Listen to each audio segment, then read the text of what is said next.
Autophagy. Autophagy एक process है जिसमें सेल जो है वो अपने ही कंटेंट्स को खाने लगती है फॉर सर्वाइवल पर्पस। अब ऑटोफेजी जो है वो बेसिकली एक सर्वाइवल मैकेनिज्म है, और वो कब होता है? जब सेल को न्यूट्रिशन प्रॉपरली नहीं मिलता है, तो सेल अपने ही पार्ट को खा के सर्वाइव करती है, कैनिबलाइज करती है अपने ही पार्ट को, और उसके बाद उन्हीं कंटेंट्स के को रिसाइकिल करके वो फर्दर जिंदा रहती है। तो ऑटोफेजी जो है काफ़ी सारे फिजियोलॉजिकल स्टेट्स में होता है, और ऑटोफेजी का डिसरेगुलेशन कई सारी बीमारियों को राइज करता है। अब कौन कौन से फिजियोलॉजिकल प्रोसेस में ऑटोफेजी होता है? जैसे कि एजिंग में और एक्सरसाइज में। अब ऑटोफेजी होता क्या है? तो जैसे आप इस डायग्राम में देख रहे हैं कि सबसे पहले ऑटोफेजी में न्यूक्लिएशन होता है और एक आइसोलेशन मेम्ब्रेन बनता है। उस आइसोलेशन मेम्ब्रेन को आप क्या बोलते हो बच्चों? फेगोफोर। फेगोफोर। और ये आइसोलेशन मेम्ब्रेन, ये मेम्ब्रेन आया कहाँ से? ये मेम्ब्रेन या तो एंडोप्लाज्मिक रेटिकुलम से आता है, या फिर प्लाज्मा मेम्ब्रेन से भी आ सकता है, या माइटोकॉन्ड्रिया के मेम्ब्रेन से भी आ सकता है।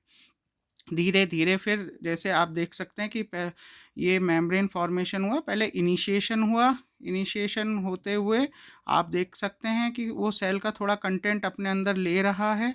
फिर धीरे धीरे इस मेम्ब्रेन का इलोंगेशन हुआ, और इलोंगेशन होने के बाद फ्यूजन हुआ। फ्यूजन के बाद ये ऑटोफेगोसोम बन गया।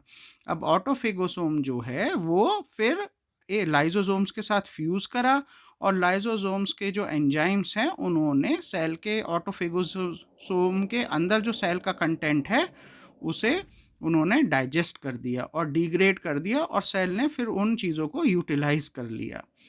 तो ऑटोफेजी के लिए जो जीन्स रेस्पॉन्सिबल हैं वो ऑटोफेजी के नाम पे ही हैं, ATGS।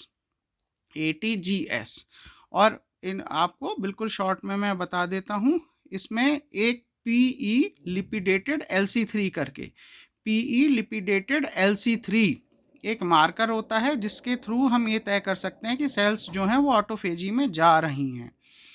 अब जो है ऑटोफेजी में कौन कौन सी जो हैं, अगर डिसरेगुलेट हो जाए ऑटोफेजी तो कौन कौन सी बीमारियां हो सकती हैं? जैसे कैंसर में, और कैंसर में कुछ न्यूरो डिजनरेटिव डिसऑर्डर्स हैं, जैसे कि अल्जाइमर है, उसमें ऑटोफेजी इम्पेयर्ड हो जाती है। हंटिंगटन डिसीज़ है, उसमें ऑटोफेजी इम्पेयर्ड हो जाती है। कुछ इन्फेक्शियस डिसीजेज़ हैं, जैसे कि जैसे माइकोबैक्टीरिया के द्वारा करी गई disease Shigella, herpes simplex virus 1, इसमें भी ऑटोफेजी जो है वो डिसरेगुलेट हो जाती है।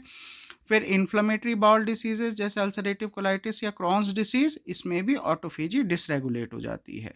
तो इन शॉर्ट ऑटोफेजी है कि सेल जो है अपने ही कंटेंट्स को कैनाबलाइज करती है, उन्हें फिर वो खा जाती है फॉर सर्वाइवल। और इसमें जो है कौन कौन से स्टेप होते हैं? इसमें इनिशिएशन, पहले फॉर्मेशन ऑफ फेगोफोर होता है। कैसे? थ्रू इनिशिएशन, इलोंगेशन, मैचुरेशन, फिर fusion with lysosomes, then degradation and utilization. जो मार्कर है वो है PE लिपिडेटेड LC3। जो फिजियोलॉजी कॉजेज हैं वो है एजिंग और एक्सरसाइज, और पैथोलॉजिकल हैं cancers, neurodegenerative disease like Alzheimer और Huntington's disease, infectious disease like mycobacteria, shigella, herpes simplex virus 1, और inflammatory bowel disease like ulcerative colitis and Crohn's disease, जिसमें कि ATG16L1 इन्वॉल्व रहता है। Thank you.